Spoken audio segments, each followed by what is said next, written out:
Teman-teman sekalian, saya kedatangan penerjemah Amrik Latin, Ya. gitu ya. Setahu saya sudah 3 buku yang dia terjemahkan, iya kan? Mau bakar uang 4. Oh, bakar uang. Ada nggak di rumah sih? nggak punya. Nggak punya. Ya. Soalnya uang dibakar, kan? Iya. Ada 4 berarti. Ada 4 dengan bakar uang. Nah ini. Selain itu ada ini. Space Invader ya. Acara bacanya apa? Invader. Space Invaders. Invader. Nah ini. Astrid. Namamu Astrid Wasis Tiayanti. Iya. Aku baru baca loh ini bang. Aku tanya Astrid doang. Ini musim Prahara, ya musim Prahara. Musim Prahara. Ini kalau tadi anagram. Ya. Kalau yang ini Moi Pustaka. Iya. Terus Margin Kiri. Apa ini? Cerita-cerita Hina. Cerita-cerita Hina Paulina Flores. Yes. Yang pertama diterbitkan yang ini ya. Yang kedua musim Prahara. Ini dulu. Space Invader dulu. Oh ini dulu. Barengan sih. Barengan ya. Ya udah itu aja. Oke. Nah teman-teman sekalian, ini adalah seri terjemahan yang kedua. Yang sebelumnya tadi kemarin Mbak Tia, sekarang kita Mbak Astrid. Ya, oke, kita tanya-tanya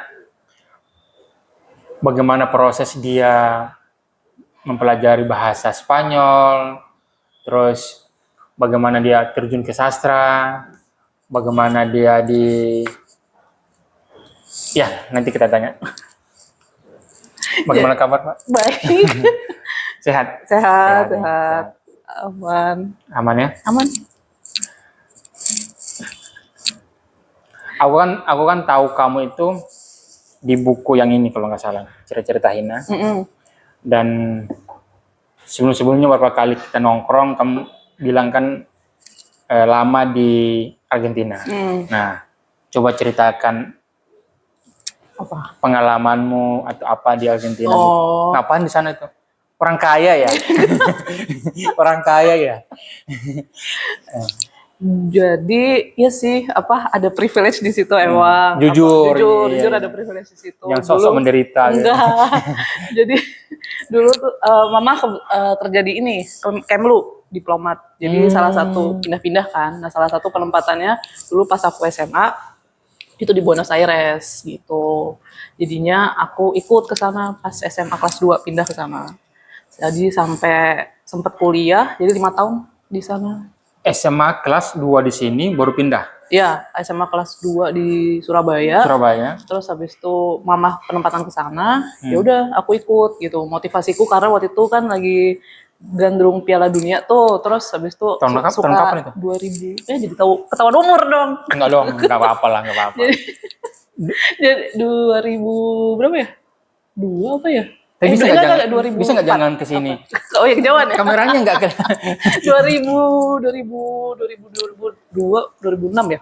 2006 deh kayaknya. 2006 ya? Kelas 2 sama? Enggak, SMP itu. Terus habis di situ aku kan suka timnas Spanyol. Dari situ aku pengen belajar bahasa Spanyol gitu. Oh 2006 kamu SMP? Iya. Oh, kamu suka dengan Argentina di situ? Spanyol dulu, negara Spanyol. Oh, kan cakep-cakep, iya kan? Iya sih. Setuju lagi. Ya, terus. Nah, terus habis itu ya udah motivasi. Nah, pas denger mama mau ke Argentina, terus kayak bakal belajar bahasa Spanyol nih, gitu kan. Terus ya udah aku diajak, mau nggak ikut, ya udah terus aku ikut gitu, pindah kelas 2. Nanggung sih sebenarnya pindah, tapi demi lah. Kelas gitu. 2 di Surabaya, kelas 2 SMA di Surabaya. Tahunnya kapan itu? 2008. Nah, 2008 pindah ke Argentina. Itu persiapan ada nggak? Maksudnya kamu nggak ada. Harus belajar bahasa, nggak ada. Terus berarti ke sana langsung kayak nyemplung aja gitu? Iya, soalnya sebenarnya waktu itu awalnya pengennya yaudah di sana nanti sekolah internasional aja. Terus kalau sekolah internasional berarti kan bakalan bahasa Inggris aja, bahasa Spanyol, bahasa lokal nggak penting-penting banget, mikirnya gitu kan.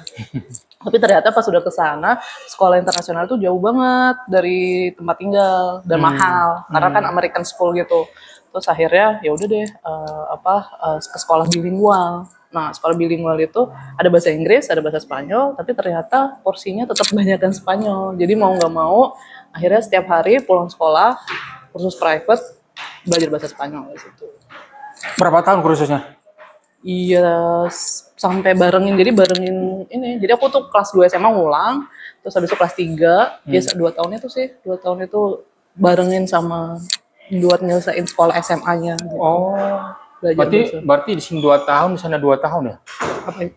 Iya, di sini Sama. aku kelas 1, kelas 2, terus di sana kelas 2, kelas 3. Jadi 4 tahun sampai 4 SMA. tahun? Iya, aku emang telat gitu. Terus kuliah? Kuliah, terus aku terus nyoba kuliah di sana, ambil jurusan matematika gitu. Oh, jurusan matematika itu memang sudah Karena di sana.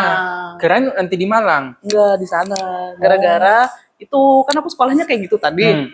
Apa belajar bahasanya pas-pasan. Jadi sebenarnya nilai-nilaiku di sekolah SMA di sana tuh kayak sebenarnya dikatrol dibantu guru gitu loh. Ya udahlah nggak apa-apa, anak ini kasihan gitu, anak asing gitu kan. Tapi yang matematikanya sana tuh jauh lebih lambat daripada matematika kita. Kenapa? Jadi aku tuh lebih gampang cepet mudeng. Jadi di sana yang kita pelajari di sini mungkin SMP gitu, di sana baru dapat pas SMA itu. Jadi kayak aku cepet mudengnya. Jadi nilai aku bagus-bagus matematika. Di sana? Itu di sana. Jadi akaknya kuliahku matematika. Kenapa tertarik dengan matematika? Karena aku suka yang logika-logika. Wih. Logika. Gitu. Logika mistika. Enggak gitu.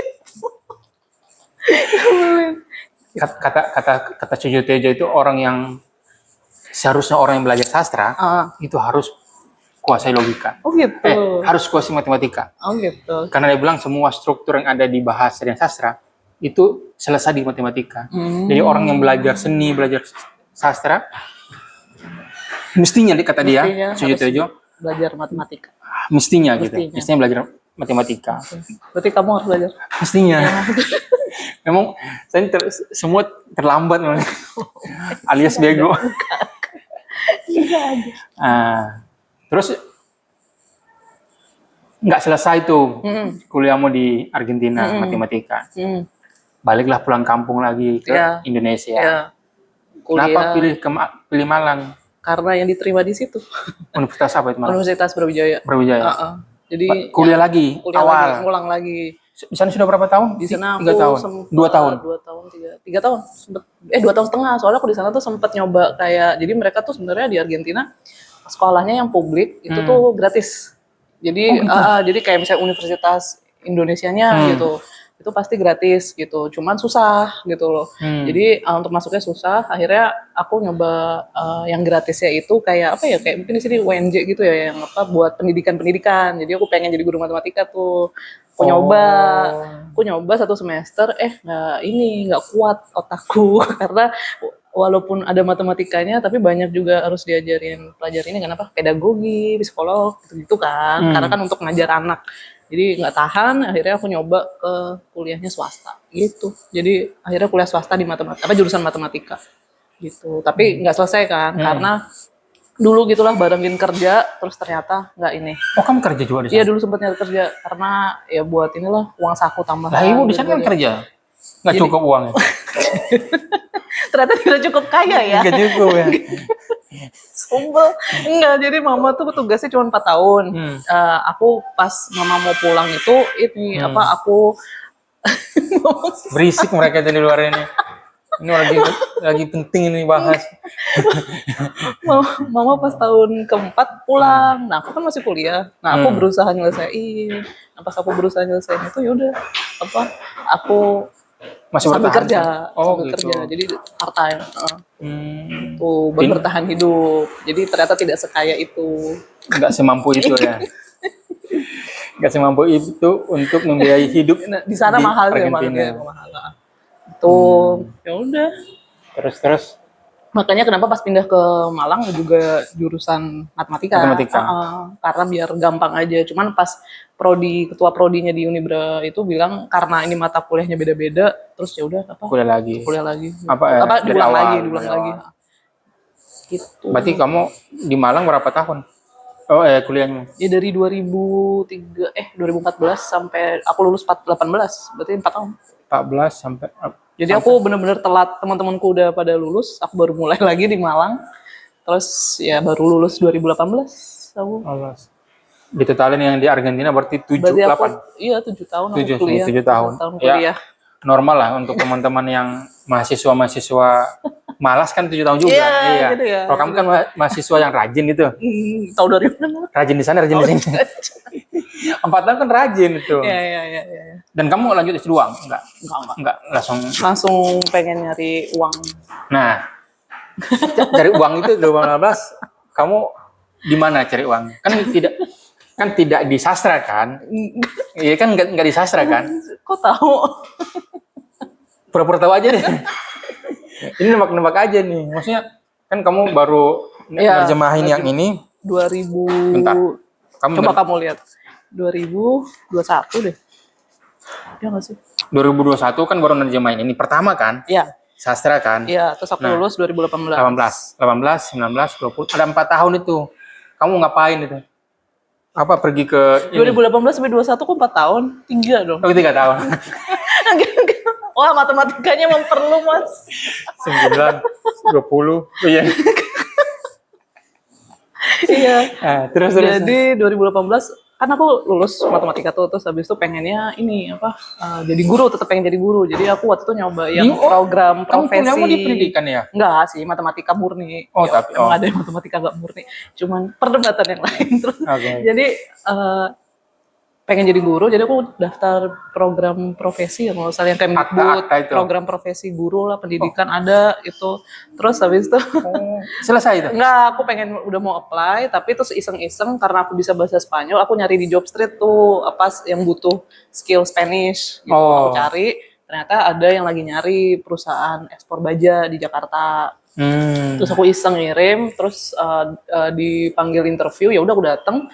Ternyata sama bosnya dia berani bertaruh untuk kayak ya udah kamu walaupun nggak ada pengalaman di ekspor impor, tapi aku yakin aku bisa ngelatih kamu lah gitu kan. Jadi yang penting aku butuh orang Indonesia yang bisa bahasa Spanyol, dia bilang gitu. Dan yang pernah familiar dengan budaya orang sana gitu, karena kliennya dia banyak yang baru orang Amerika Latin. Gitu. Yang bisa berbahasa Spanyol. Yang bisa bahasa Spanyol. Karena menurut si bos tuh dibilangnya gini, mantan bos ya. Dia bilangnya ini ya orang Amerika Latin tuh dengan bahasa Inggris nggak cukup gitu loh, untuk pendekatan sama mereka harus dengan bahasanya mereka gitu. Oh gitu. Model-model kayak orang Prancis gitu yang agak nggak mau gitu ya. Bahasa Inggris gitu. Jadi ya udah karena dia berani mau hire, udah aku coba aja gitu. Akhirnya ya udah aku melupakan yang buat jadi guru itu, ya udah gitu. Karena terus akhirnya pindah ke Jakarta. Berarti kamu nggak sempat jadi guru? Nggak. Baru diterima di ekspor impor baja itu. Alhamdulillah ya. Nggak dibayar dengan gaji yang rendah. Soalnya di depan kita ini ada 2 guru yang relate mereka ya. Relate. Untung ya. Untung. Berapa tahun di situ di ekspor impor? Akhirnya 2018 sampai 2022 4 tahun aku di situ. 4 tahun. Jadi pas aku nerima ini buat nerjemahin cerita-cerita Hina, aku masih kerja di situ. Nah, itu gini, ceritain karena udah masuk. Gimana? Kok bisa kamu nerjemahin gitu dari kerjaan ekspor impor? Ya, terus matematika, sastra. Emang luar biasa perjalanannya. Jadi sebenarnya dari dulu aku nih ini kali generasi yang suka baca gara-gara Harry Potter. Oke. Ya, jadi suka baca gara-gara itu. Terus habis itu Potterhead ya, dulu sekarang udah. Terus habis itu gara-gara itu jadi suka juga baca Teen Lit ya, Dialova gitu-gitu kan. Jadi baca fiksi itu tetap jadi hobi gitu, jadi hobi. Akhirnya dulu makanya juga akhirnya pas sekolah di Argentina yang membuatku gampang untuk belajar Spanyol tuh pelajaran sastranya gitu di sekolah gitu. Oh ada belajar sastra. Jadi mereka tuh bilangnya bahasa dan sastra gitu untuk di sekolah gitu. Nah, disuruh baca. Dulu ada bacanya Borges tuh salah satu bacaan wajib. Oh, baca wajib ya? Iya, tapi nggak semuanya juga kayak cuman yang ya dibilang gampang juga enggak gitu. Tapi itu terus habis itu ya udah masih tetap inilah keseharianku untuk baca fiksi.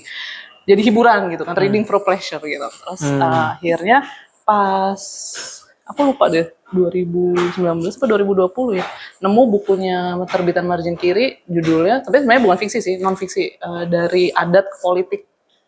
Jadi itu tentang, waktu itu tulisannya dosen UGM kalau nggak salah, Pak siapa lupa, Pak Nur gitu. Adat dan Itu politik. dari adat ke politik itu tentang di apa masyarakat adat di Ekuador itu mereka bisa punya presence di legislatif sampai kayak gitu. Jadi ada tentang itu kan. Nah, pas aku lihat itu, aku baca itu terus aku lihat terbitan siapa nih gitu kan, margin kiri. Oh yaudah kepo Instagramnya. Berarti belum pernah baca sebelumnya, belum tahu margin kiri sih. Margin kiri belum tahu, baru tahu dari itu. Dari buku itu. Terus habis itu follow Instagramnya. Ya udah tuh ada update, muncul akunnya Pak Roni ya kan, Sastra Alibi, ya Sastra kan? Alibi. Ya kan, terus sebenarnya apa siapa nih Sastra Alibi? Pas udah buka, wah gitu kan, apa dia bacaannya Amerika Latin gitu kan, dan dia ya udah aku follow gitu kan, ya cuman dengan harapan dapet referensi bacaan-bacaan Amerika Latin gitu kan. Betul. Tapi kayak nggak berapa lama, mungkin karena dia kepo IG-ku juga lihat, oh nih anak bisa bahasa Spanyol. Tukang kepo juga ya? Mungkin nggak gitu. Tukang kepo juga Mas Roni.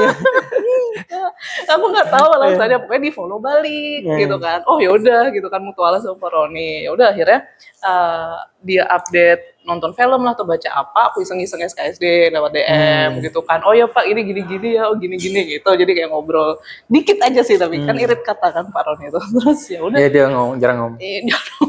Apa ngomongnya dikit lah gimana? Jarang ngomongnya dikit lah. Ya gitu. Terus ya udah akhirnya pas tahun, bahas banget pas pandemi kan. Pas pandemi, aku yang biasanya kantor tuh banyak dinas ke luar gitu, ini jadi nggak ada karena kan lockdown atau apa gitu kan, nggak bisa. Tapi gaji dibayar. Iya tetap. Terus akhirnya itu penting masalahnya. ya itu penting. Itu penting.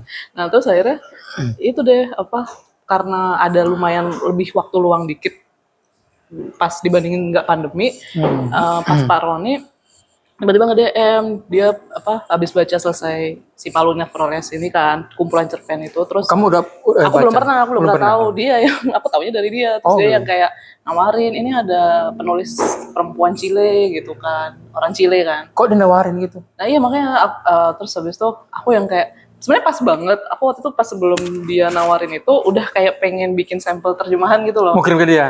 Kayak Pak kalau besok-besok ada apa naskah gitu Bu, gitu. Kamu maruk ya? Enggak, namanya kan nyoba-nyoba. Oh nyoba-nyoba.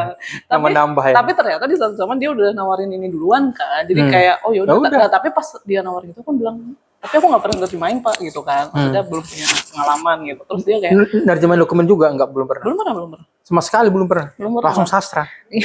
Ngeri ya. Nah, terus. Ya, makanya itu samanya kayak ya, akhirnya cuma di situ. Tapi ada orang yang dibuka nggak bisa.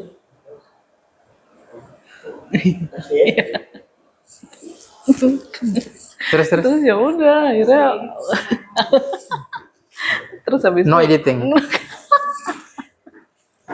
itu natural. Terus habis itu apa Paroninya yang dengan berbaik hati, dengan berbesar hati bilangnya udah nggak apa-apa gitu, maksudnya toh nantinya juga memang ada proses editing gitu, ada penyuntingan, dia bakalan ngawasi itu juga gitu, nggak bakalan. Ya udah akhirnya disitulah. Dan kamu dikirimin bukunya terus bahasa aja. Terus habis itu sebenarnya dia bilang pas ngirimin tuh kayak ya udah lihat dulu, baca dulu gitu kan, untuk ngejawab iya atau enggaknya gitu. Tapi pas aku cuma baca satu pumcer, aku yang udahlah iyain aja gitu, maksudnya kenapa beraniin karena beraniin aja sih. Karena kayak berasanya kesempatan kapan lagi gitu. Kesempatan kapan lagi, kalau cuma nurutin takut kayaknya nggak bakalan. Tapi kan biasanya kan ada keraguan itu awal-awal, tapi kan kamu kok selalu dengan songong mau gitu. Songong langsung ya ayo. Kok dengan songong? Iya. Kok bangga, kok bisa itu kan, bisa aku belum berani. Loh, aku udah ngomong gitu. Iya, aku sebenarnya ngomong gitu ke Pak Roni. Pak, tapi kan aku belum punya pengalaman untuk nerjemahin gitu kan. Terus dia yang nggak apa, yang tadi bilang nggak apa-apa, coba aja gitu kan. Terus ya udah. Gitu. Jadi kuncinya sebenarnya berani. Di akunya berani, tapi di sisi orang senior yang udah berpengalaman, mereka juga berani gambling yang mungkin menurutku itu bisa terjadi karena penerbit bukan penerbit mayor. Itu pertama. Kedua, bahasa pertama, terjemahan dari bahasa pertama itu sulit ditemukan. Ya. Dan ketiga, Mas Roni adalah penerjemah bahasa Spanyol. Iya. Itu dia melihat dia melihat ada mutiara ini. Ada mutiara yang terdampar. Enggak. Terdampar di sastra Indonesia gitu. Enggak. Anjir, berat banget. Nah, apa berapa bulan kamu terjemahin cerita Hina? Aku biasanya rata-rata selalu ngasih 6 bulan sih. 6 bulan ya? 6 bulan. Dan apa kendala dan maksudnya terberat kamu nerjemahin ini? Karena kan belum ada pengalaman itu. Terus nerjemahin. Gampang sih jawab itu. Ya memang gampang. Jawabnya itu gampang karena jadi yang aku sadarin ketika udah mulai nyemplung nerjemahin itu, dan terutama pas Paulina Flores, ternyata bendahara kosakataku bahasa Indonesia itu jelek atau kurang gitu. Jadi jeleknya terlalu kencang banget jelek. Jeleknya ya benar kurang gitu. Jadi akhirnya yang aku sadari ya memang kalau aku mau nerjemahin aku harus baca banyak buku penulis Indonesia gitu. Jadi ya akhirnya lebih ngulik-ngulik lagi penulis-penulis buku baca Indonesia. Kita kan bisa selalu mengklaim bahwa kosakata bahasa Indonesia itu sedikit, ya kan? Jadi untuk sedangkan bahasa Spanyol tuh banyak, ya menang umur nggak sih? Karena itu udah duluan. Jangan Spanyol atau Amerika juga kan, Inggris juga kan kita masih kekurangan lah. Jadi untuk mengekspor, mentranslasikan bahasa mereka ke kita itu kita kekurangan kata. Nah, kamu sebagai penerjemah di sini tuh menyiasatinya gimana? Kalau katanya betul nggak itu atau gimana? Menyiasatinya mungkin justru itu antara kayak pedang dua mata gitu kali ya. Di satu sisi paling yang susah itu kan memang jangan sampai kata-kata yang kita pakai repetitif kali ya, gitu kan? Ya kan. Misalnya di bahasa lain, di bahasa asing satu kata ada sinonimnya mungkin 10, tapi di Indonesia ternyata nggak sebanyak itu. Jadi kan kita nggak bisa interchangeable gitu ya. Cuman ya menyiasatinya menurutku kalau di aku sendiri kita rajin-rajin explore aja, dan mungkin sebenarnya kata-kata itu bisa ditemukan kalau kita nggak terlalu terpaku kata yang baku atau kata yang diakuin sama kamus KBBI. Kalau kita mau denger aja bahasa-bahasa percakapan sehari-hari, bahasa-bahasa di medsos yang dipakai orang-orang, biasanya aku seringnya nemu yang kayak hidden game kata-kata atau dari situ gitu, dari medsos yang dipakai orang-orang. Twitter gitu. Daripada kenapa Twitter? Iya. Iya. Kan? Ya, salah satunya Twitter ya gitu. Gitu sih, untuk rajin explore aja. Justru rajin explore. Kalau kemarin itu kan Tia bilang, tahu Tia kan? Iya tahu. Dia penerjemah Jerman gitu. Iya. Nah, dia bilang bahwa mestinya kita itu menerjemahkan dari bahasa pertama, bukan bahasa kedua. Yang mana kan bahasa kedua kan common banget ya di Indonesia. Kan misalnya saya mau upload itu, tapi sudah ada sebelumnya, yang panjang sudah ada. Nanti klipnya nanti besok saya upload. Kalau besok berarti ini upload kapan ya? 3 hari lalu. 3 hari 4 hari ke depan lah. Dia bilang harusnya terjemahan itu jangan dari bahasa kedua, dari bahasa pertama. Karena menurut dia akan ada banyak faktor yang menghalangi. Misalnya orang Inggris untuk menerjemahkan dari bahasa Jerman, yang mereka harus menerjemahkan dengan kultur Inggris gitu ya. Kalau kita nerjemahin dari bahasa Inggris itu, berarti kultur dari Inggris ini yang kita serap, bukan dari si Jerman gitu. Menurutmu gimana itu? Ya sepakat sih. Sudah fix. Sudah selesai. Sepakat. Sebenarnya bukan iya, karena kan ada yang kata-kata sering di quote tentang penerjemahan itu kan adalah bentuk pengkhianatan ya. Bentuk pengkhianatan karena bentuk pengkhianatan itu. Kenapa itu? Bentuk pengkhianatan. Jadi ini klip. Ulangi penerjemahan. bentuk pengkhianatan gitu, bentuk pengkhianatan karena ketika kita nerjemahin, anggaplah gini, misalnya Paulina Flores ini ya aku terjemahin, hasilnya begini gitu ya. Tapi kalau misalnya kan ada penerjemah lain, Gita, ada Roni, Pak Roni, ada Mas Aris gitu kan. Kalau mereka yang nerjemahin, hasilnya pasti beda gitu kan. Jadi, nah yang hasilnya beda itu kenapa? Itu adalah bias-biasnya kita penerjemah masing-masing gitu kan. Nah, ya seperti yang apa tadi Tia udah omongin gitu ya, itu tadi kita ketika nerjemahnya dari bahasa Inggris, bias-biasnya itu ya biasnya si penerjemah bahasa Inggris gitu kan, yang bisa jadi sudah terlalu nggak terlalu jauh atau agak jauh kita belum tahu dari yang intensi penulisnya itu gitu kan.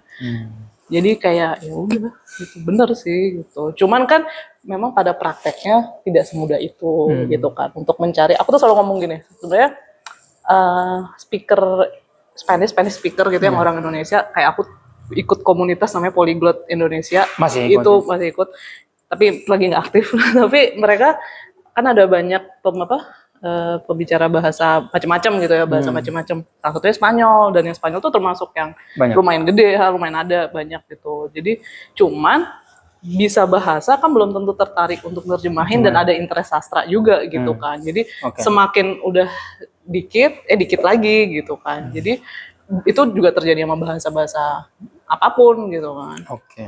Gitu. Jadi ya mungkin that's why selama ini agak yang paling mudah dilakukan penerbit-penerbit ya udah dari bahasa Inggrisnya aja gitu kan. Tapi ya perlahan-lahan kayaknya mulai ada kesadaran kalau itu nggak kurang bagus nerjemahin. Tapi ya dari bahasa kedua. Tapi bisa dijembatani. Setelah kamu nerjemahin 4 buku bahasa Spanyol, apa yang kamu rasakan? How do you feel? Apakah senang, bangga, apa? Iya senang bangga, Senang ya? Terus apa lagi? Emang kamu pengennya ada perasaan negatif? Aku pengen bilang, aku pengen dengar ternyata gini-gini aja. Apa menurutmu kamu bisa hidup dari buku ini nggak? Maksudnya dari terjemahan? Enggak lah. Kok enggak sih? Kenapa? Maksudnya kenapa enggak? Malah udah ada 4 buku loh.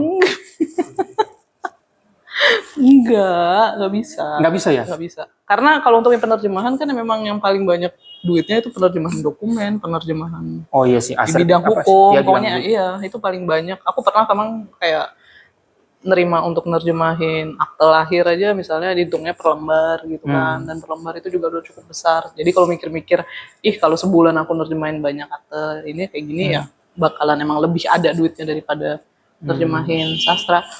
Tapi di sisi lain aku juga nyadar gitu loh kenapa upah untuk penerjemahan sastra mungkin sedikit nggak banyak atau ini gitu, karena kan ini termasuk juga genre yang masih niche nggak sih, sastra terjemahan gitu. Sudah sastra, terjemahan gitu. Spanyol pula, Amerika Latin gitu. Iya, jadi kayak berucut gitu. Jadi ya aku menyadari gitu penerbit jualnya nggak segampang mungkin buku-buku namanya buku-buku self improvement atau apa gitu kan. Kok kamu ketawa sih? Kamu mau menyebut self improvement? Nggak, kayak curiga ini dipakai clickbait.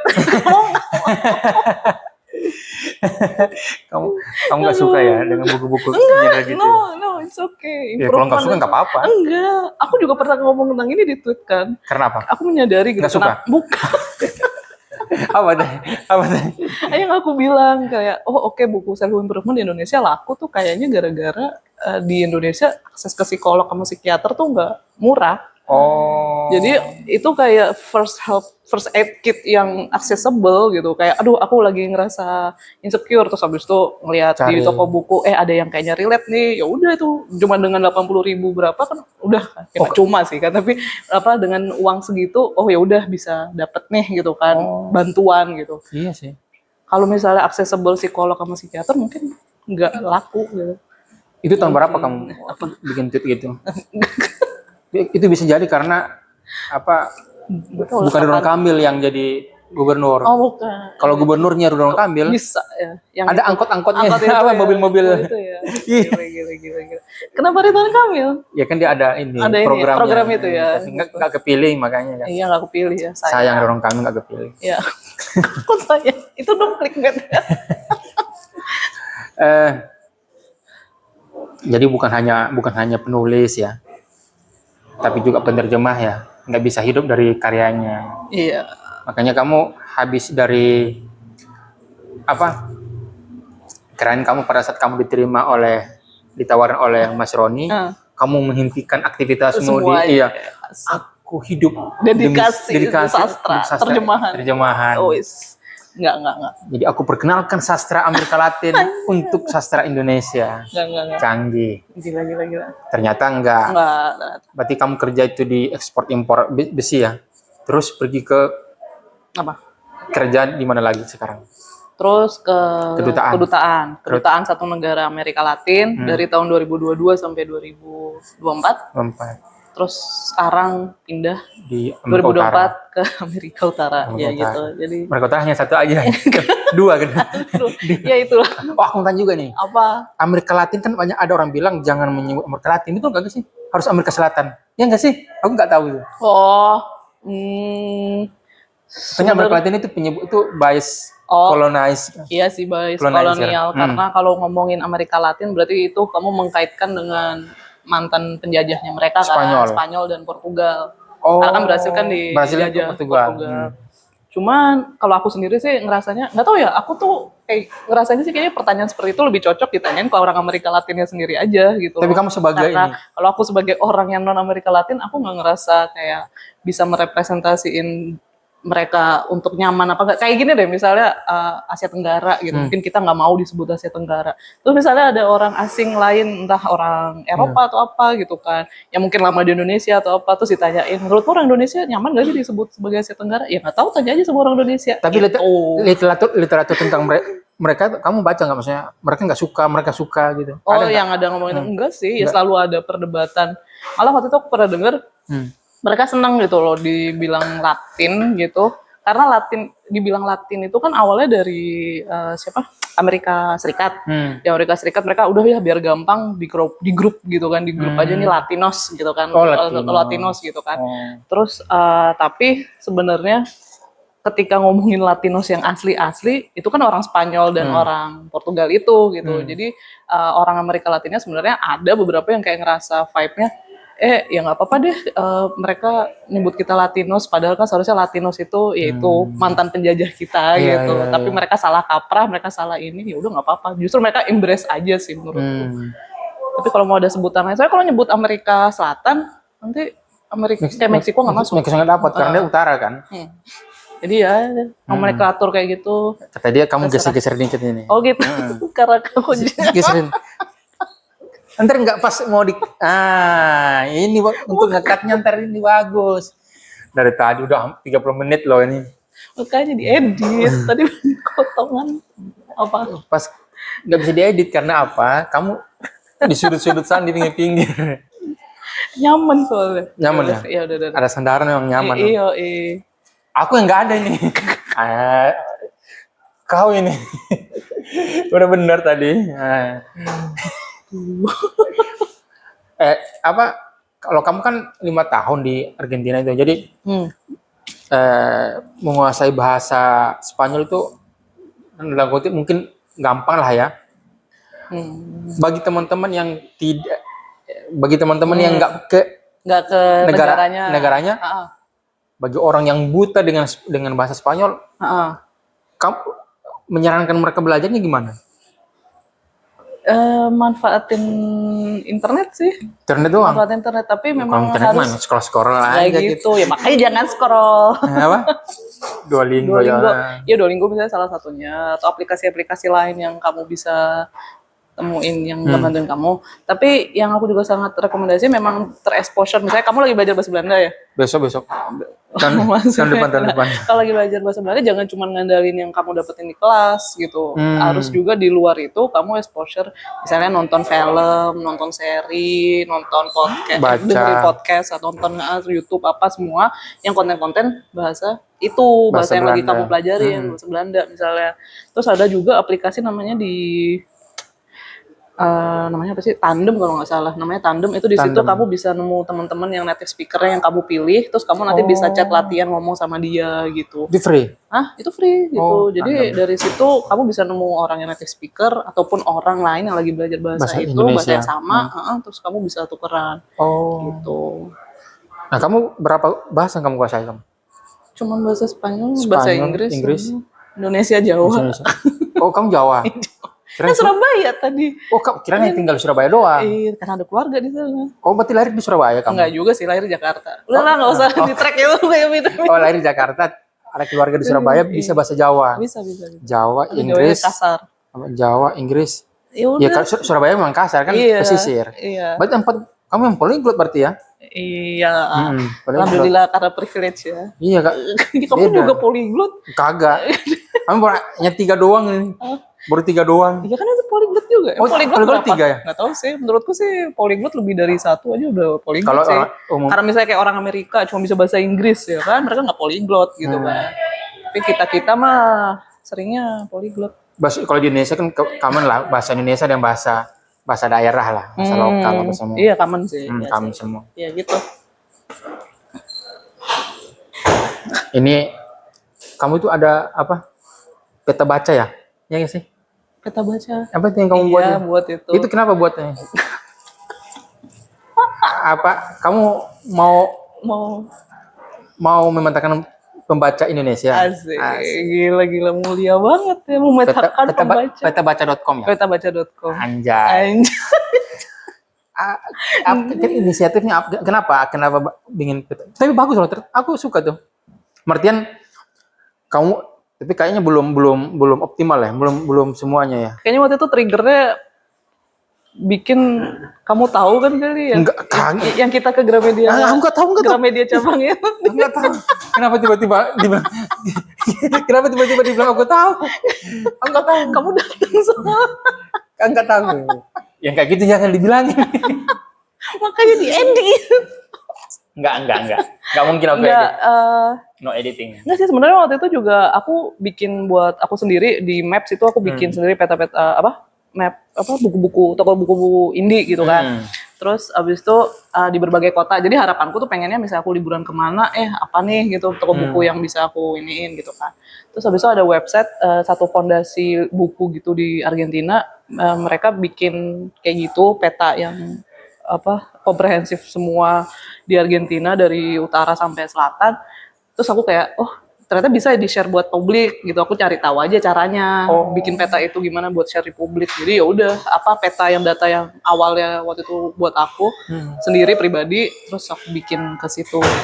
Terus nggak taunya ternyata ya banyak yang mengapresiasi gitu sama-sama. Kalau nggak salah peta kayak gitu tuh ada di Pustaka Bergerak Indonesia dengan taman baca. Tinggal ada beberapa saja yang belum masuk. Tapi kalau dimanfaatkan misalnya petabaca.com itu, menurutku itu bisa jadi platform yang bagus untuk mengetahui ketimpangan Indonesia. Iya sih. Iya kan? Bisa kelihatan juga. Kelihatan dari komunitasnya, perpustakaannya,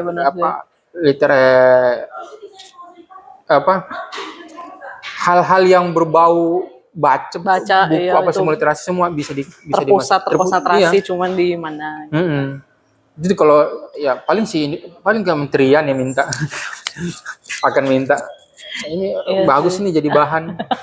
Jadi kan dari inisiatif warga mereka ambil kan gitu kan ini pemerintah gitu. Biasanya. Ya. Ini ada waka-waka ini apa ini? Ada info waka-waka ini. Kamu kan di tahun 2021 nerjemahin ya hampir 5 tahun lah ya. 5 tahun.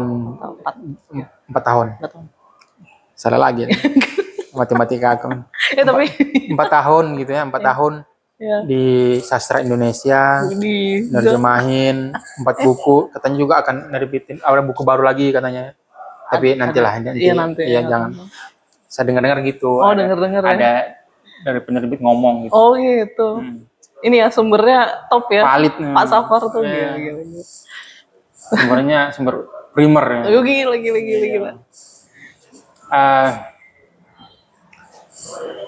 Kemarin kan ada kementerian apa itu, Kementerian Kebudayaan bikin program namanya Lab Penerjemah dan Promotor.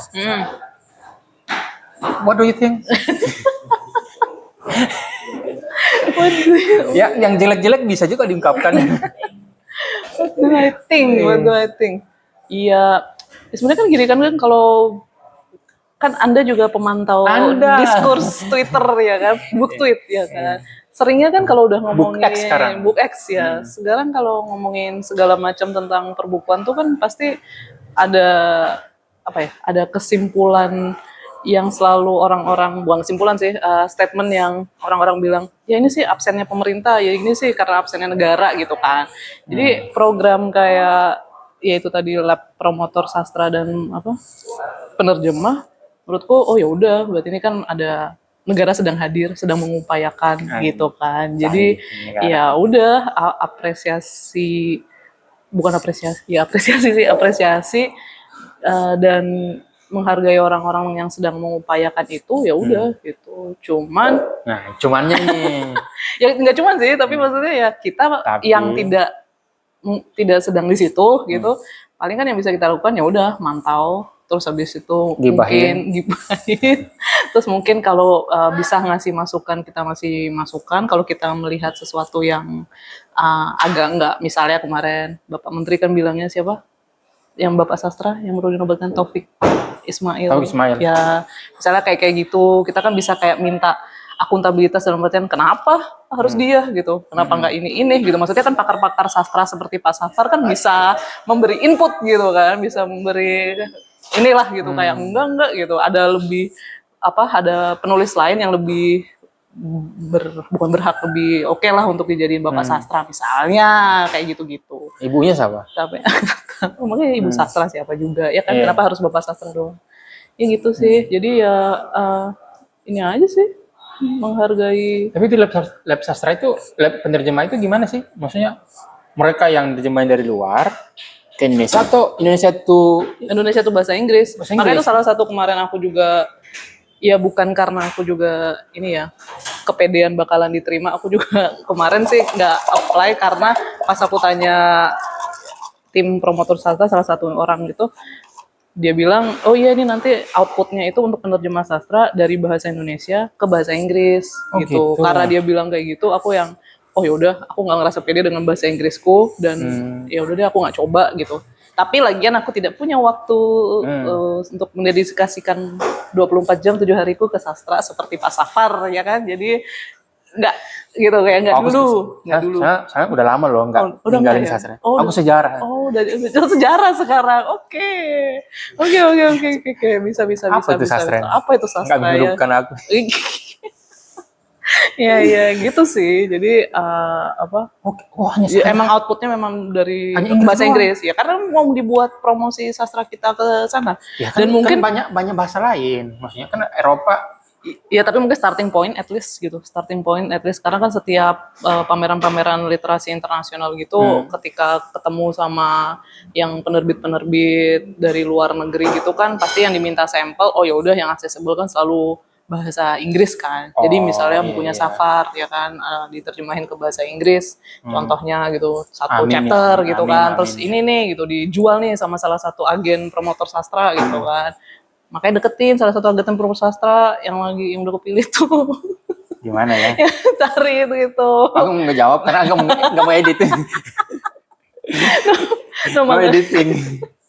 Nah makanya kayak gitu Nah itu juga mungkin bisa jadi salah satu yang kita pantau itu hal-hal dalam kurasinya mereka nggak sih gitu kan, kayak apa sih ininya mereka, siapa yang akhirnya mereka anggap layak mewakili sastra Indonesia. Terus misalnya, oh kenapa kamu nerjemahinnya ini, kenapa kamu nerjemahinnya itu, kenapa kamu promosiinnya itu gitu. Jadi kita sebagai orang yang di luar nih, kayaknya mungkin yang bisa kita lakukan ya kayak gitu gitu. Oh. Tapi ya juga mengapresiasi upaya itu. Walaupun sebenarnya aku skeptis sih Iya, dengan long termnya, Iya. karena aku nggak yakin Kemdut tuh bukannya duitnya anggarannya juga salah satu yang paling nggak terlalu banyak ya. Kemendut. Apapun yang berbau budaya pasti sedikit uang. Nah itu dia Karena makanya. nggak menghasilkan Apalagi kan uang. dia udah pecah, Iya. apalagi dia udah pecah dari Kementerian Kementerian Pendidikan Pendidikan, kan. ya. Nah, Jadi, jadi aku rasa pasti ya itu sih agak skeptis untuk long term jangka panjang. Karena sebenarnya kalau menurut kayak nggak tahu mau obrolin sama Tia nggak, maksudnya kita Enggak. selalu pendapat tuh kuncinya untuk mempromosikan sastra tuh memang duit gitu loh, duit dalam artian grant. investasi. Grant-grantnya, jadi grant yang ditawarkan gini loh, misalnya aku mau nerjemahin penulis, misalnya siapa yang kemarin baru menang Salah, Mbak siapa? Cecil. Ada dua. Yang bukan, Tiga. yang prosa. Prosa. Ada dua juga prosa. Oh, iya. Novel atau Kumcer. Novel. Sasti Gutama. Iya, Sati Gutama. Ya, harus Bukannya sebutnya Kumcer itu. Itu Kumcer. Novel. Gimana sih? Oh, Cecilia Oda. Cecilia Oda misalnya Cecilia Kebalik, Oda Cecilia Oda. diterjemahin ke bahasa Inggris buat ya diterjemahin apa di promosi ini gitu kan dipromosiin. Cecilia. Nah nanti tuh penerbit anggaplah Oh, nanti ada di link ini. Oh sih gila ya. Ya kan korelasi baru sekwe. Luar biasa. Saya sudah wawancara dia. Terus habis itu si siapa? Ya misalnya nih nerjemahin Cecilia Oda, terus kita tawarin ke penerbit di Jerman lah anggaplah gitu ya misalnya, atau enggak di mana sih di Inggris gitu. Nanti pasti penerbit Inggrisnya yang akan tanya ada ini nggak dari pemerintahmu grant gitu, jadi tambahan gitu kan berapa ribu dolar biasanya gitu, pasti gede gitu. Makanya harusnya kuncinya tuh juga di situ gitu. Dan aku nggak yakin, maksudnya nggak tahu sih yang sekarang itu akan ada seperti itu atau enggak gitu. Karena setahu kalau dulu ada yang pernah ngasih tahu dulu pas KBN Komite Buku Nasional itu dulu ada namanya lead prom apa lead apa ya lupa aku. Nah itu tuh lumayan dananya dulu waktu itu 7.000 kalau nggak salah, minimal apa maksimal tuh $7.000. Jadi itu tuh akan sangat appetizing mengundang penerbit luar untuk ini karena ada segini grantnya mereka bakalan mau gitu nerjemahin. Tapi kalau cuman sekedar kalau nggak ada itu agak susah gitu. Berarti memang negara juga harus jor-joran memang ya. Iya, maksudnya Hankang bisa sampai jadi Ini karena Korea itu Selatan. semua Korea Selatan banyak ngejar. Jepang Murakami semua. Ya, Awal 2000-an ya, sih. Iya. Kalau Makanya Korea itu kan Selatan. long term kan, Iya, gitu long term. Nggak kelihatan hasilnya cepet gitu loh. Jadi Aku tuh sempat baca arsipnya deh itu koran majalah Tempo kalau nggak salah. Bagaimana Korea literary agentnya si Korea Selatan datang ke Jakarta. Dan dia berinvestasi memang, jadi investasi tidak hari ini hasilnya bakalan enggak. kelihatan enggak. Dia itu 20 tahun kemudian. Iya. Kalau mau lihat ya seperti Hankang ini ya, itu manifestasi berapa puluh tahun lalu. Iya benar. Itu kan ada sebenarnya antara lab penerjemah dengan promotor sastra. Itu sebenarnya punya kaitan erat juga kan sebenarnya itu. Nah, promotor sastra ini yang dibuat oleh Kemendut apa ya? Kemenbud. Ya. Kemenbud itu gimana sih itu promotor sastranya? Promotor sastra itu orang-orang yang baru atau orang yang sudah kayaknya beberapa ada orang yang udah berkecimpung di penerbitan dan ini deh acquisition right kayaknya ya aku nggak tahu. Nah itu mereka buat sini itu promotor sastra itu mereka untuk orang-orang penulis Indonesia atau gimana luar negeri juga maksudnya dari luar dibawa ke sini atau kayaknya ya dari sini ke sana? Kayaknya dari sini ke sana lah pasti. Ini kan semuanya untuk mempromosikan sastra Indonesia ke luar negeri. Oh gitu. Iya, jadi pasti nanti promotor sastra itu ya untuk dunia, promosi sastra Indonesia ke dunia. Oh gitu. Jadi mereka harus ya itu tadi makanya kenapa aku bilang nanti kurasinya mereka juga sesuatu yang bisa kita pantau atau kita komentarin ya karena itu tadi gitu kan misalnya promotor A dia milih Safar siapa gitu untuk nggak mungkin Safar ya kayaknya. Misalnya gitu kan siapa gitu, terus habis itu oh ya apa nih gitu based on apa, terus nanti mereka pasti harusnya udah menyiapkan jawaban, oh ya karena menurutku si A gini gitu. Berarti promotor sastra yang Luar negeri. dicanangkan oleh siapa? Oleh Kembut Kembut ini heeh. adalah orang yang punya pergaulan internasional.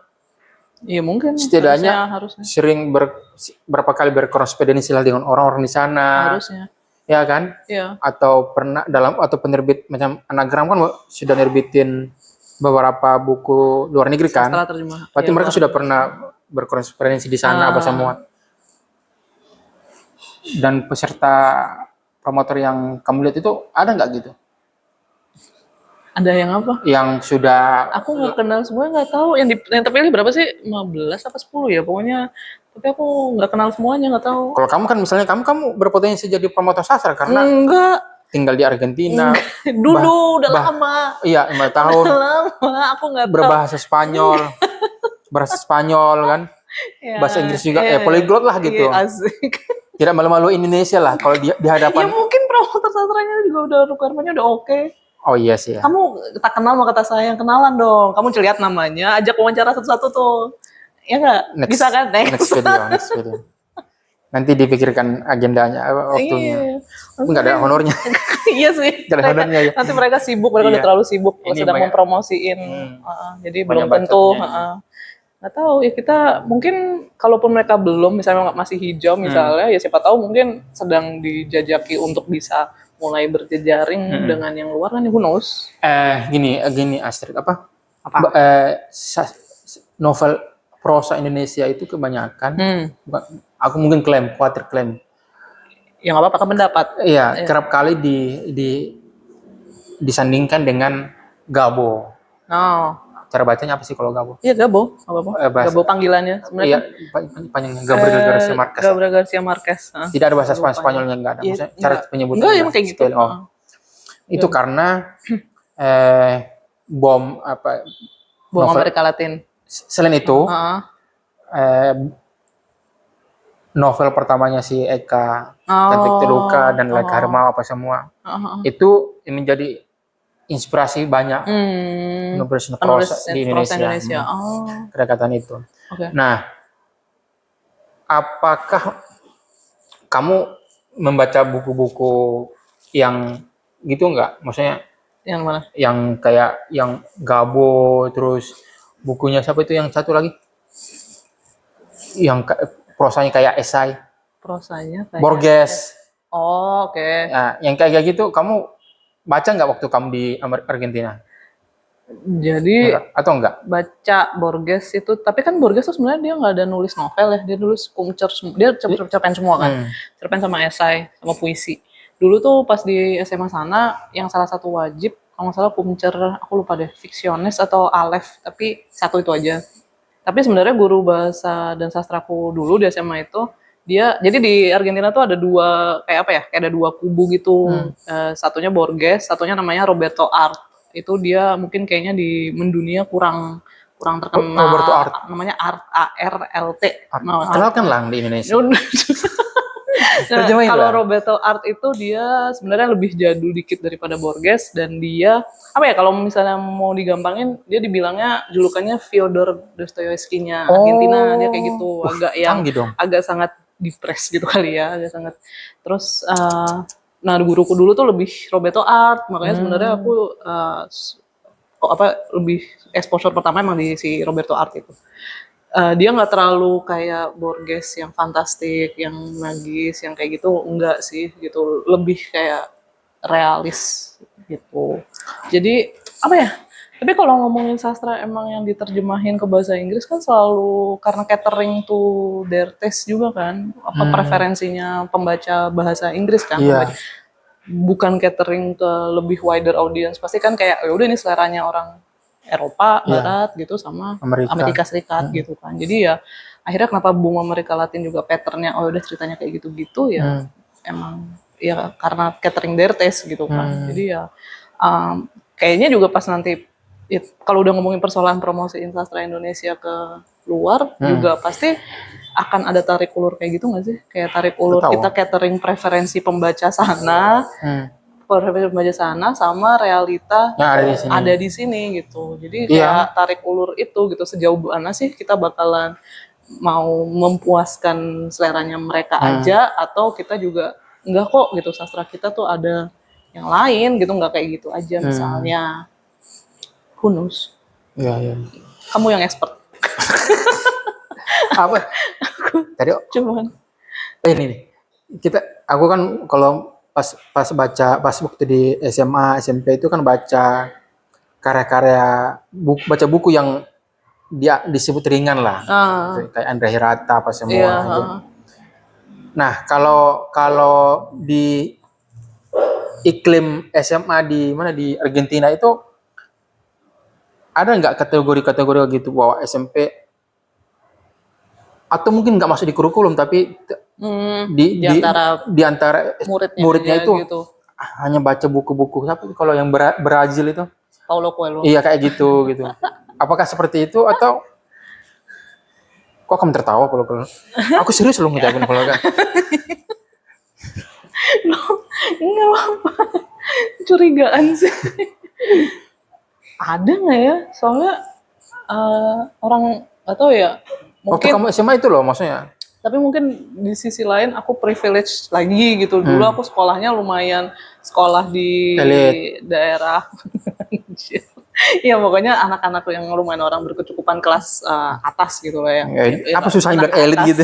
Ya udah elit ya. Elit lah. Nah, jadi mereka lumayan sama sastra. Ya mereka deket gitu, bacaan-bacaan mereka lumayan ya literatur gitu. Jadi ngomongin ya nggak cuma Borges, Cortázar gitu kan. Cortázar. Iya, kayak gitu. Itu yang jadi nggak pernah aku kayaknya ngelihat mereka baca buku-buku yang pop atau buku-buku yang ya itu tadi yang ringan kayak gitu.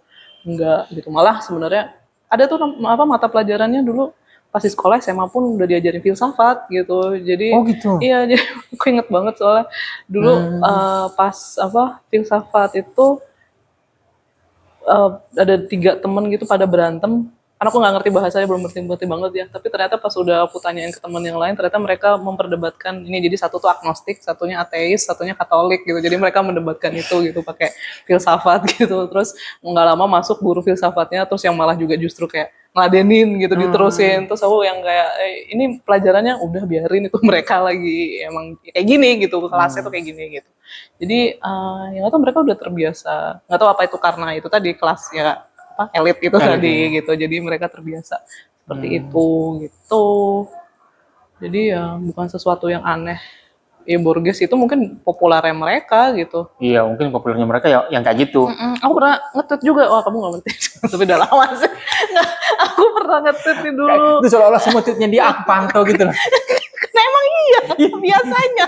Kemarin dulu aku pernah nge-tweet tuh gini, ngomong apa pengalamannya. Yang cerita si siapa yang tadi yang nerjemahin si Gaspar, Lara Norgard itu. Si Lara itu bilang cerita pas dia dulu ke Buenos Aires, ditanyain kan, kamu ngapain di sini? Terus dia katanya waktu itu S3 apa S2? Oh S2 deh kayaknya, S2 literatur gini-gini. Terus habis itu si sopir taksinya yang kayak, oh iya gitu kan, oh aku tuh nggak terlalu baca gini-gini bla bla bla, paling yang aku tahu Borges, terus aku suka banget nih quote-nya dia ini dia bilangin gitu. Jadi menurut Lara yang kayak dia bilang kalau dia nggak baca tapi dia hafal, bisa nge-quote Borges gitu loh, karena bisa karena sering dibicarain, atau memang ya menurut dia cuman baca Borges aja sesuatu yang nggak kayak perlu di sastra atau gimana, enggak ya sesuatu yang biasa natural aja gitu. Beda memang ya negara yang punya literatur ya, punya literary yang baik dengan enggak ya. Iya, tapi kan mereka juga udah tua. Mereka udah 200 tahun lebih. Jadi kayak umurnya mereka ya. Kita kan masih muda. Iya sih. Jangan negatif gitu dong baru sama Indonesia. 80 tahun. Angka 80-nya tidur. Iya lagi. Iya kan? Iya. Lagi heboh itu. Logo aneh. Logo ini kemerdekaan Indonesia. Nah, kalau ada yang kamu pengen bilang ya? Enggak ada ya? Enggak ada. Ini akan ada ini 3 nih. Musim Prahara, terus Space Invader, terus Hina-Hina, cerita-cerita Hina ya? Ya. Terbaru yang bakar uang belum. Kan belum terbit. Oh iya, belum terbit. Nggak boleh diucap, nggak boleh, kan belum terbit. Satu sastra anak sih. Sastra anak di Satu mana? sastra anak, satu buku novel remaja. Itu di mana? Yang novel remaja di GPU. GPO. Yang sastra anak Sastra anak di Markir. GPU tadi apa? Sastra Remaja, novel remaja yang novel ada. remaja. Terus Kalau yang anagram sastra sih. Oh, berarti akan terbit ada 3 nih. Tapi nggak tahu kapan. Soalnya aku Anagram, ngerjainnya juga udah lama. Anagram, terus GPU, Iya, novel remaja. iya. Kalau yang anagram apa? Anagram sastra. Sastra. Argentina. GPU, novel remaja. Novel remaja. Sastra anak. Markir. Kan memang ada divisi Pustaka Mekar itu. pustaka anaknya itu. Iya. Berarti akan ada 3 ya. Berarti Iya. kalau ini 4, berarti sudah 7 berarti kamu nerjemahin. Dan sekarang lagi nerjemahin lagi nggak? Sedang lagi nerjemahin. Lagi nerjemahin untuk siapa? Belum. Nah, ini rahasia. Rahasia. Canggih. Gila, produktif. Dan sudah produktif, tapi belum bisa menghidupi kamu ya. Dasar sastra Indonesia. Gimana kita menghidupi dia kalau mereka nggak menghidupi kita? Aduh, Iya. gila. Oke, itu yang clickbait. Itu bisa itu. Bisa ya? Itu bisa. Ini yang berat yang mana nih? Hah? Yang berat kamu nerjemahin? Yang berat Agak aku susah terjemahin. gitu ya? Agak susah. Yang ini sih pasti Prahara. Musim Prahara ya? Karena panjang itu. Sesek Karena ya? nggak ada, karena paragraf panjang-panjang, Iya, sesek. terus dialognya nggak ada tanda kutip gitu kan. Ini kalau main Twitter kita nggak paham ya. Maksudnya sambil main Twitter gitu ya? Oh Dan iya benar. baca lagi nggak bisa. Nggak bisa. Ini mah harus difokuskan hidupmu sehari untuk bacain. Berarti kan melatih attention span-mu. Betul. Gitu. Makanya aku datang ke kamu supaya ngajarin bagaimana nerjemahin. Ngajarin. Tapi ya gini, skill nerjemahin dengan tadi kan kamu bilang di teman-temanmu di Polyglot itu belum tentu tertarik dengan sastra atau habis itu nerjemahin. nerjemahin.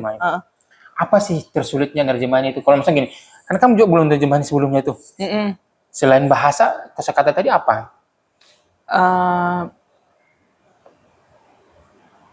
Pasti mungkin menangkap nuans kali ya, nuans. Terus habis itu yang untranslatable mungkin juga kalau di buku misalnya ada jokes ya kan. Kalau ada jokes itu makanya kamu juga bisa harus mikirin tuh kalau nulis di bahasa Indonesia ya kan. Nanti kalau diterjemahin bahasa Inggris gimana tuh jokesmu? Kalau emang kamu goalnya global nih harus global. Kita ini masyarakat dunia. Gitu. Jadi itu kamu udah harus mikirin tuh ini gimana nih kalau diterjemahin ke bahasa Inggris misalnya. Harusnya mereka yang mikirin kita. Oh iya sih. Itu juga sih. Nah makanya itu sih. Jadi ketika kalau nggak salah cerita Hina ini tuh aku pernah nerjemahin jokesnya salah satu tuh bener-bener literal gitu kan. Tapi pas aku baca ya kayaknya nggak lucu deh atau ini kayaknya nggak bakalan nangkep. Tapi untungnya ya di situ ada penyunting, ada Pak Roni yang akhirnya kayak ngasih masukan. Oh kalau jokesnya kayak gini Trit gitu kayak apa diterjemahin secara literal nggak bakalan emang nangkep, nggak bakalan masuk gitu. Jadi nggak apa-apa agak ya itu makanya itu adalah bentuk pengkhianatan gitu loh.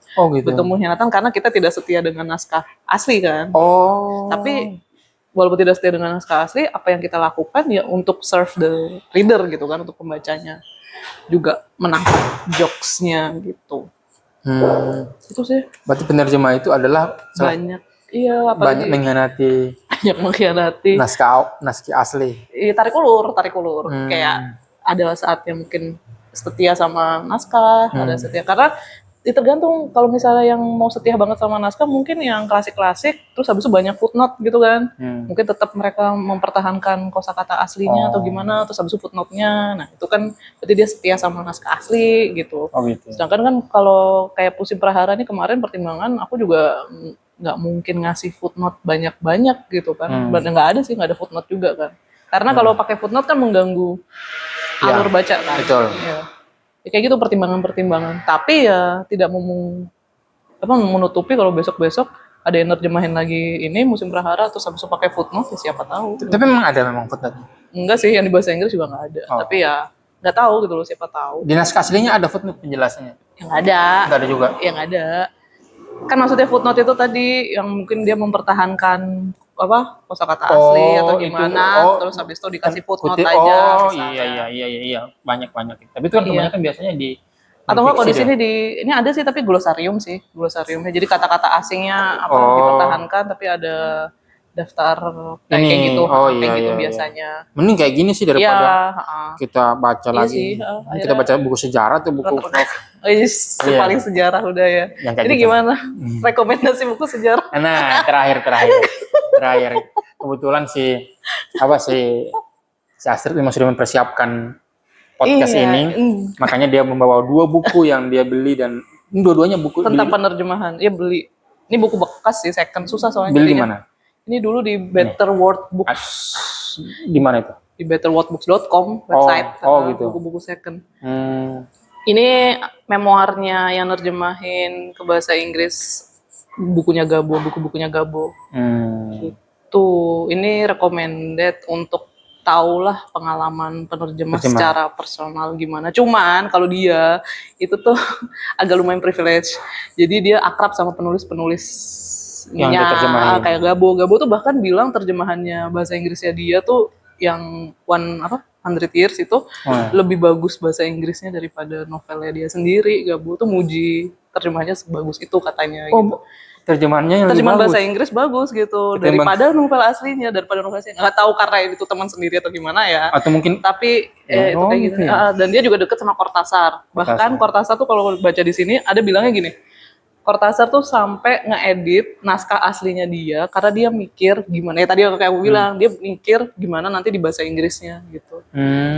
Jadi ini apa privilege ini? Ini penerjemah yang sangat-sangat privilege karena kenal dekat dengan semua, bahkan beberapa penulis kayak minta dia untuk nerjemahin. Tapi ini penerjemah lama. Jadi itu menarik lah ini ya. Ya menarik. Tapi lumayan. Jadi ini kontrasnya sama yang ini. Nah, yang ini. Kalau ini beli di mana? Ini dibeli di Pos Santa. Wah, itu toko buku sejuta umat.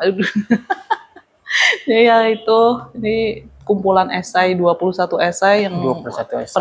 Penerjemah yang rata-rata semuanya penerjemah yang second third generation imigran gitu. Fenomena. Jadi mereka bahasa Inggris itu juga native bukan native speaker dengan konvensional definisi native speaker, tapi mereka ya bisa bagus bahasa Inggrisnya. Kayak ada Anton Hur juga di sini, ada Anton Hur yang nerjemahin Boracun ya kalau nggak salah. Gitu. Tapi aku juga belum selesai. Ini soal translasi. Soal translation pengalamannya mereka menerjemahkan. Misalnya ada menerjemahkan dari novel penulis Haiti. Ya. Dia ceritain pengalamannya di situ. Dia tuh nge-translate lagi. Jadi udah ada edisi lama nih. Tapi yang edisi lama kan yang nerjemahin orang Amerika yang tidak ada touch base sama culture-nya Haiti, nggak terlalu akrab tuh. Nah dia itu memilih untuk pakai term, kan kalau di Haiti yang terkenal voodoo. Apa itu? Voodoo itu yang pakai boneka terus habis itu kayak santet gitu, yang kayak gitu. Sihir-sihir lah, black itu voodoo. Nah, si penerjemah itu tuh nerjemahinnya nulisnya voodoo-nya VOODOO. Ya kan? Voodoo. Padahal yang aslinya itu nggak gitu, yang tulisannya itu aslinya FOUDOU. Nah, jadi si penerjemah itu kayak cerita gitu kenapa dia memilih pakai yang aslinya yang voodoo dan kenapa terjemahan yang voodoo yang based on si orang Amerika ini problematik gitu-gitu. Itu menarik, jadi dua buku ya. Ini dua kontras. Soal penerjemahan bisa kalian baca ini. Katanya ini langka katanya. Ini bisa didapat di Pos Santa. Ada kata-kata terakhir? Apa? Jadi motivasinya Safar bikin YouTube. Udah sejam. Sudah 1 jam 8 menit, gak usah ditanya. Katanya udah nanya. Gak usah ditanya, udah lewat itu. Kamunya. Apa dong? Kamu ngomong apa? Maksudnya penerjemah adalah gitu ya? Enggak. Ya apa ya kata-kata terakhir? Kata terakhir, terima kasih sudah diajak ngobrol. Mudah-mudahan semakin banyak nanti ajak penerjemah lain ngobrol ya. Harus. Kalau nanti butuh untuk dikonekin bisa aku gitu kan. Respect. Kita akan orang-orang baik semua teman-teman gue. Asik. Terus ya semoga ya sastra terjemahan tambah diapresiasi, tambah di ini jadi udah les diskursus. Kayak aku ingat banget dulu yang terjemahannya Shira Babel yang RF Wang yang tebel itu, terus harganya 180-an atau berapa ya itu. Terus karena cuma beda 20-30 ribu sama yang bahasa Inggris, akhirnya orang-orang beberapa kan membaca kayak, mendingan beli yang Inggris gitu. Ada ya waktu itu kayak gitu. Nah itu aku ngerasa, ya mudah-mudahan semoga lama-lama sentimen untuk kayak terjemahan bahasa Inggris itu, atau buku yang bahasa Inggris itu selalu lebih oke gitu, itu berkurang gitu. Kayak, walaupun RF Kuang emang aslinya bahasa Inggris sih. Bahasa Inggris ya? Atau mungkin mereka beli baca karena ingin belajar bahasa Inggris aja. Mungkin positif Iya, thinking. iya. Wah gila positif banget Iya, ya. Ini bukan Niat- safar. niat baik Ini gitu. safar Niat 2025 kayak gini ya. Ya. Iya, gitu. Oh, gitu. Tapi makanya semoga ya kayak gitu. Maksudnya bahasa ya apa ya, terjemahan lah atau enggak mungkin ya, misalnya terjemahannya Boracung gitu. Ya udah, ada yang bahasa Inggris ya, kalau menikmati, tapi kalau menikmati yang bahasa Indonesia ya udah, why not gitu, kayak apa, masing-masing sendiri gitu loh. Nggak ada yang kayak lebih superior dan ini. Tapi ya itu sulit gitu, karena mungkin ada yang orang-orang dari lahir atau apa sekolahnya exposure-nya banyak bahasa Inggris, Bahasa kan nggak Inggris. bisa disalahin. Seperti Anda gitu ya. Enggak, kok sok tahu sih. Bahasa Spanyol gitu. Oke, terima kasih teman-teman. Sampai jumpa di Sebel. video berikutnya dengan narasumber-narasumber yang oke. Asik, gila.